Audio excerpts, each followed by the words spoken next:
अस्सलाम वालेकुम दोस्तों, मैं हूं आपका जावेद इकबाल।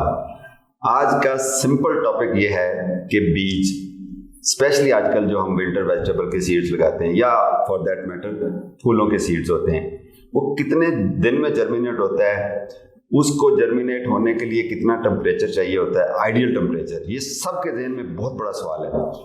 क्या हम उसको फैसिलिटेट कर सकते हैं कि वो जल्दी जर्मिनेट हो जाए? और एक और सवाल मैं पूछूंगा और तारुफ में इसके बाद सवाल की बात करवाता हूँ जो मेरे साथ शख्सियत बैठी हैं। वो सवाल ये होगा कि हमें कैसे पता चले कि ये सीड सर्दियों के शुरू में लगाना चाहिए या गर्मियों के शुरू में लगाना चाहिए। मैं तो कभी कभी कंफ्यूज हो जाता हूँ। मैंने उसका जवाब निकाला हुआ था, वो भी शेयर करूंगा। तो मेरे साथ मौजूद हैं जी agri scientist doctor Sajid Iqbal Sandhu. जहाँ हम फंस जाते हैं, जो सवाल हमारे जहन सॉल्व नहीं कर सकते, हम सर से रिक्वेस्ट करते हैं, इनकी तरफ रजू करते हैं, तो he is always kind enough कि हमें वो सादा ज़बान में चीज़ को समझाते हैं। सर, सवाल आपने सुन लिया, ओवर टू यू। बिस्मिल्लाहिर्रहमानिर्रहीम। बीज जो वो हमसे बहुत ज़्यादा सियाना होता है, बहुत ज़्यादा अक्लमंद होता है। ठीक। बीज जो है ख़तरात को समझता है, सूंघता है, स्मेल करता है।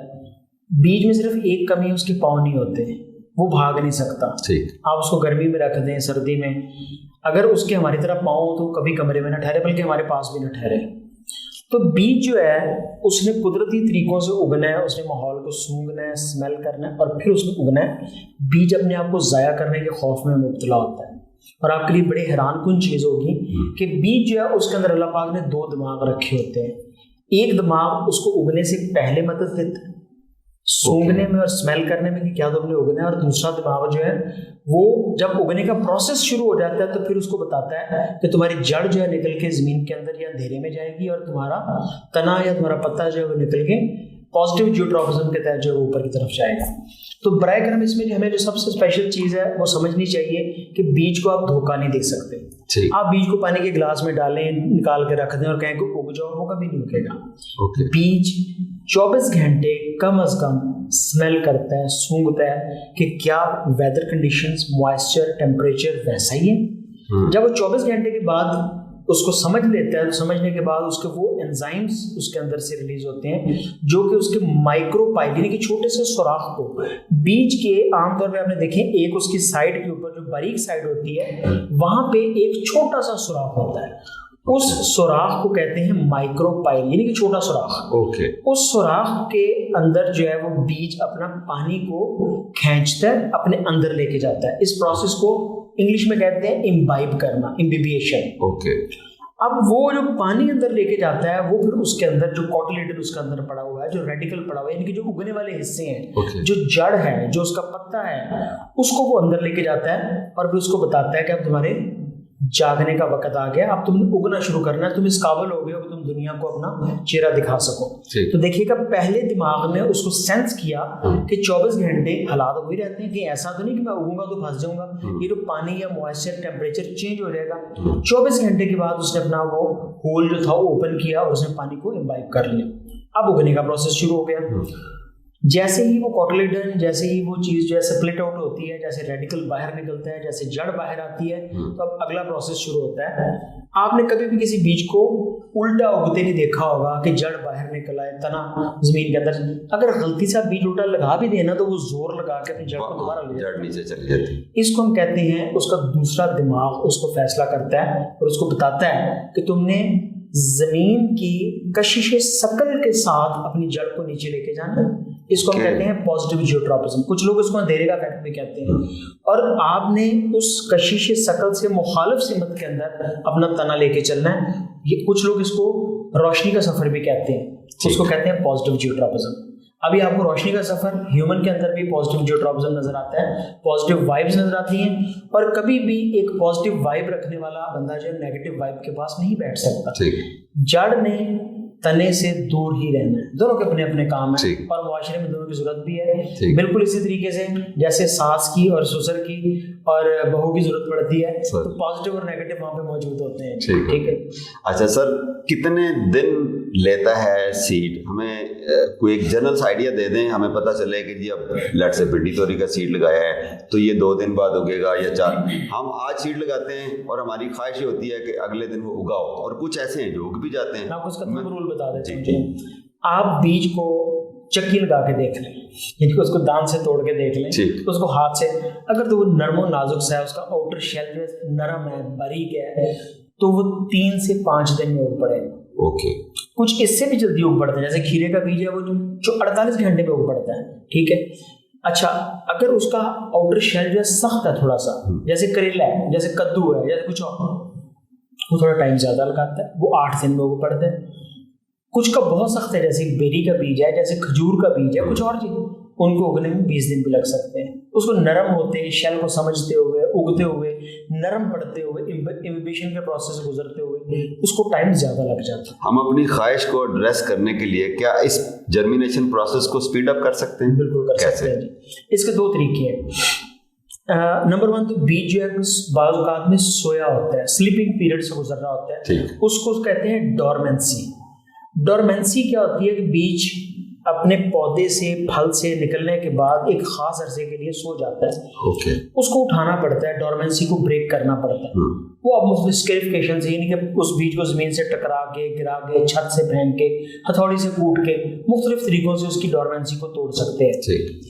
उसका सबसे अच्छा तरीका जो है प्राइमिंग करना होता है। उसको बीज को पानी के अंदर भिगोना होता है, आप उसको शहद के सोल्यूशन के अंदर डुबो सकते हैं। सबसे अच्छा जो मुझे पसंद है, हम उसको मैग्नेटिक वाटर के अंदर डुबोते हैं।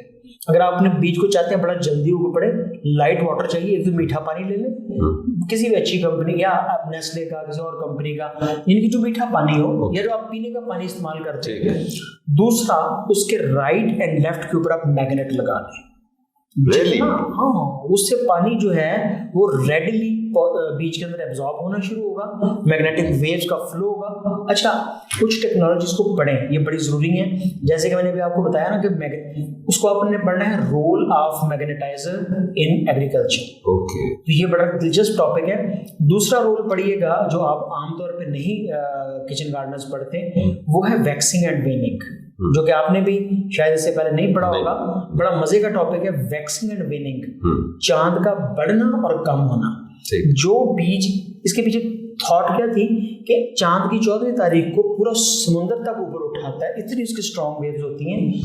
तो चांद की फर्स्ट डे से लेके 14 डे तक जो हम बीज लगाते हैं, उसकी जर्मिनेशन अच्छी होती है, वो ज्यादा उगता है, वो विगरस होता है, वो हेल्दी होता है, उसकी प्रोडक्शन अच्छी होती है, उसका फूल बड़ा बनता है, उसकी सब्जी बड़ी बनती है। लेकिन जो 14 तारीख से आगे चलता है, जो 14 से लेकर 27 तक चलता है, 28 तक चलता है, जिनकी डिक्लाइनिंग डेज में आता है, वो उगने के बाद बीमारियों का शिकार भी होता है। वो उसके ऊपर जो है जर्मिनेशन भी लॉस आती है, और इसके ऊपर और भी बहुत सारी कमजोरियां जो है वो शामिल होती हैं। किसी जमाने में ये मिथ थी, लेकिन अभी ये प्रूवन थिंग है, ये साबित शुदा है कि कोशिश करें कि अपने बीज को चांद की पहली 14 तारीख को मिल गए। Very interesting, something new for me, बल्कि बहुत सारी चीजें मेरे लिए न्यू हैं। एक तो हम उसको पानी में सोक करना चाहिए, और साइडों पे उसके जिस तरह आपने बताया मैग्नेट रख दें, और पॉजिटिव नेगेटिव किस तरह से उसको, बिल्कुल है, आपने उसको ऐसे मैग्नेट को लगाना है कि दोनों एक दूसरे को रिपेल कर रहे हो, धक्का लगा रहे हो, एक दूसरे को अट्रैक्ट ना कर रहे हो। और उसके बाद उसके ऊपर टेप लपेट दें। टेप लपेटने से क्या होगा, वो हिलेंगे नहीं, वहाँ पे मौजूद रहेंगे। प्लास्टिक बोतल के अंदर करें।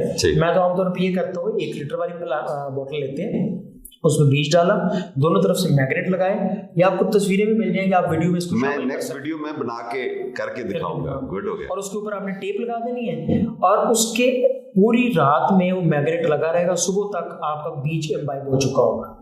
ओके, ये बताइए कि जो सीड है उसको लगाने के बाद ये जो इम्बाइब हो जाता है, कितने दिन का फर्क पड़ेगा? लेट्स से कि एक सीड ने 7 दिन बाद उगना था, तो वो कितना? नॉर्मली हम इसको एस्टिमेट करते हैं कि जी ये 30% to 40% अर्लीस्ट आता है जी।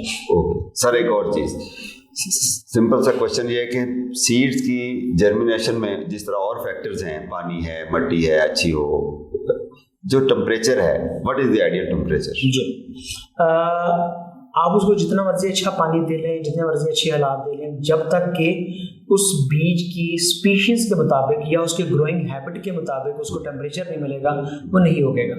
मेजॉरिटी सीड्स जो है पसंद करते हैं रूम टेम्परेचर। रूम टेम्परेचर जो है वो 23 से लेके 25, 26, 27 के राउंड अबाउट में होता है। ये बड़ा अच्छा टेम्परेचर है उगने के लिए। इससे ऊपर भी उसको दुश्वारी होती है और उससे नीचे भी उसको दुश्वारी होती है। अच्छा, जैसे आप टेम्परेचर को ऊपर लेके जाएंगे वो जल्दी उगेगा, वो ज़्यादा जल्दी, लेकिन उसकी विगर कम होगी, या वो उगने के फौरन बाद जो है मुख्तलिफ बीमारियों का शिकार होकर मरने के ऊपर आ जाएगा। ये भी बिल्कुल ह्यूमन की तरह है कि आपका जो बेबी ह्यूमन में पैदा होता है उसको एक सर्टेन टाइम अल्लाह पाक ने मुकर्रर रखा हुआ है, उससे पहले भी पैदा हो तो उसकी कम्प्लेक्सिटीज आ जाती है, फिर उसको नर्सरी में रखना पड़ता है वगैरह वगैरह। नेचर को फॉलो करना चाहिए, नेचर को फॉलो खाम खा के टोट के जी आप उसके अंदर NPK डाल दें, थोड़ा बूस्ट कर दें जल्दी, तो ऐसी ख्वाहिश करना ठीक नहीं है। तजर्बे करते रहना चाहिए, तजर्बे करने से बड़ा अच्छा रिजल्ट मिलता है, लेकिन उससे बाज़ अलामे भी मिलते हैं। मैं आपको अपनी एग्जांपल दूंगा कि जिन दिनों में अभी मैं यूनिवर्सिटी में एडमिशन हुआ था, तो उस एडमिशन के बाद ज़ाहिर है मुख्तलिफ रिलेटिव के घर में जाना, तो मुझे उन्होंने शुरू में डॉक्टर समझना शुरू कर दिया कि एग्रीकल्चर का डॉक्टर, तो अभी तो एडमिशन हुआ था, ये बिल्कुल ऐसे आप MBBS के पहले साल के बच्चे से कोई दवाइयाँ पूछना शुरू कर दें कि मेरे लिवर का मसला है, मेरे दिल का मसला है, उस बेचारे ने तो शुरू किया। तो मैं किसी के घर में गया तो उनका मनी प्लांट था, तो मैंने उनसे पूछा कि दोनों में से पूछा कि मनी प्लांट बढ़ नहीं रहा, तो मैंने कहा कि अभी मेरा नॉलेज लेवल नहीं है, तो मैं अभी शुरू किया पढ़ना। तो उन्होंने कहा नहीं जी आप जो भी आप बताएं, आप जाहिर है। तो मैंने कहा आप ऐसे करें जी, फिर थोड़ा सा पानी लें, उसमें 4 डिस्प्रिन डालें, स्प्रे कर दें। ठीक। तो फिर मैं 3 साल उनके घर नहीं गया। गुड हो गया, मतलब पौधा मर गया जी, जाहिर है पौधा उनका फौत हो गया। तो कोशिश करें कि कच्चे मशवरे ना लिया करें, कच्चे मशवरे दिया भी ना करें। Sir one last question seeds के बारे में। जब हम सीड मिट्टी में लगा देते हैं तो उसको साए में रखना चाहिए या डायरेक्टली सनलाइट में रखें? आइडियली उगने से पहले उसके लिए दिन और रात और हर चीज बराबर है। ओके। ये बिल्कुल ऐसे है जैसे मैदे के मतलब भी कहा जाता है ना कि अगर आप रात को खीरे न खाएं तो मैदे को तो नहीं पता होता कि खीरे रात को खाएं या दिन में, वहाँ पर टार्च है ही नहीं है। तो इसी तरीके से बीज को उगने से पहले नहीं पता है कि वहाँ पे दिन है, अंधेरा है, रूम है, कौन सा है, लेकिन उगने के बाद उसको सनलाइट चाहिए। अगर आप उगने के बाद उसको सनलाइट नहीं देंगे तो वो रोशनी की तलाश में भागेगा, स्पिंडली स्टेम बनाएगा और उस प्रोसेस को इटियोलेशन कहते हैं। ठीक। और वो एबनॉर्मल ग्रोथ होगी, पौधा कमजोर निकलेगा, फिर उस पर पेस्ट अटैक भी होगा और वो बीमारियां बहुत सारी होंगी। इतनी बातें हैं जो सर की हम सुनते सुनते शायद इतना टाइम गुजर जाए, लेकिन वीडियो बहुत लंबी होगी। मेरी ख्वाहिश थी कि ये 2-3 मिनट की video, but I am sure आपने सारा एंजॉय किया होगा।